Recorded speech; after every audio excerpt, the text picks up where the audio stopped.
Jeshi la Ukraine limefanya shambulizi dhidi ya kituo cha usafirishaji wa mafuta katika mkoa wa Krasnodar huko nchini Urusi, kituo ambacho kinahusiana na operation ya kimataifa ya bomba la mafuta linalomilikiwa kwa sehemu na wawekezaji wa Marekani.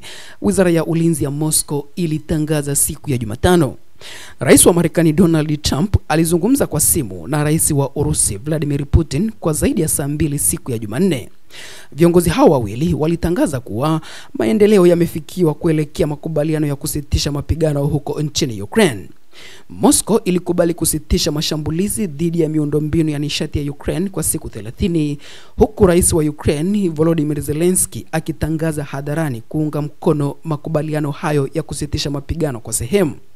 Shambulizi hilo lilihusisha ndege 3 zisizokuwa na rubani, yani drones za kamikaze, zilizolenga kituo kilicho karibu na kijiji cha Kavkazskaya, kwa mujibu wa taarifa ya wizara hiyo ya ulinzi ya Urusi.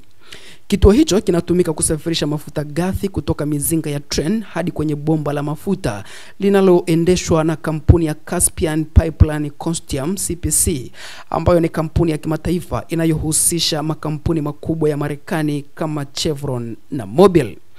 Wizara ya Ulinzi ya Urusi iliripoti kuwa shambulizi hilo lilisababisha uharibifu kwenye hifadhi ya mafuta na kuzuka kwa moto ambao bado haujazimwa kikamilifu. Bila shaka huu ulikuwa ni uchokozi uliopangwa na utawala wa Kiev, ukilenga kuvuruga mpango wa amani wa rais wa Marekani, jeshi la Urusi lilidai. Wakati shambulizi hili likitokea, Urusi ilikuwa imezindua mashambulizi 7 ya ndege zisizokuwa na rubani kuelekea malengo ya kijeshi katika mkoa wa Mykolaiv huko nchini Ukraine. Lakini hata hivyo, Putin alitoa amri ya kusitisha operesheni hizo mara baada ya mazungumzo yake na Trump, kulingana na taarifa ya wizara hiyo.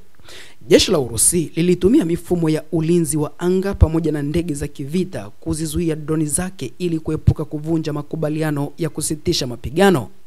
Msemaji wa ikulu ya Urusi ya Kremlin, Dmitry Peskov, alisema kuwa shambulizi la Ukraine linaonyesha kutokuwepo kwa ushirikiano kutoka upande wa Kiev kuhusu juhudi za kupunguza mvutano wa vita.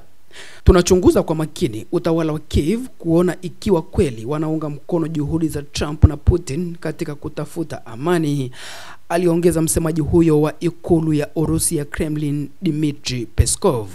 Tutaendelea basi kukujuza zaidi na zaidi kile ambacho kinajiri katika maendeleo ya mazungumzo ya kusitisha mapigano kwa siku 30 kati ya Urusi pamoja na Ukraine yaliyofikiwa kati ya Rais Vladimir Putin pamoja na mwenzake wa Marekani Donald Trump. Kama bado hujasubscribe kwenye YouTube channel hii, unaweza ukafanya hivyo kwa kubofya neno subscribe, na utaendelea kupokea habari pamoja na matukio mbalimbali yanayojiri kutokea kila kona ya dunia.